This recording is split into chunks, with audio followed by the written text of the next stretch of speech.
बातमी प्रशांत कोरटकर याच्या संदर्भात प्रशांत कोरटकरची जेलमधून सुटका झालेली आहे। महापुरुषांबद्दल अवमानकारक वक्तव्य केल्यानं कोरटकरला जेलमध्ये ठेवलं होतं। पोलीस कोठडी सुनावली होती। 2 दिवसांपूर्वीच कोरटकरला जामीन मिळाला होता, मात्र न्यायालयीन प्रक्रिया पूर्ण न झाल्यानं त्याला बाहेर येण्यास उशीर झालाय। इतिहासकार इंद्रजित सावंत यांना धमकी दिल्याप्रकरणी कोरटकर हा कोठडीमध्ये होता। त्याला अखेर आता त्याची सुटका झाली आहे।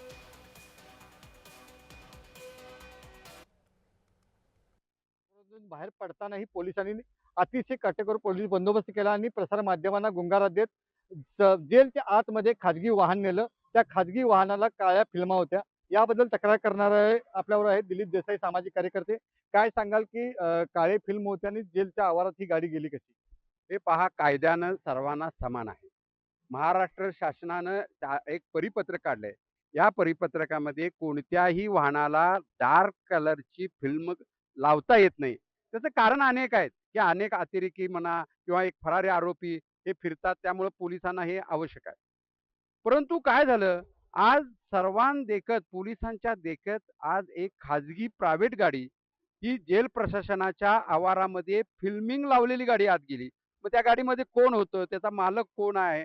आणि ही गाडी त्याला नेमकं न्यायालयासाठी कशी परमिशन दिली? याची चौकशी व्हावी आणि ज्या गाडीला फिल्मिंग लावलेलं आहे, ज्यांनी कायदा मोडलेला आहे, याच्यावर कडक कारवाई व्हावी, अशी मागणी आम्ही आर-टी-ओना केलेली आहे.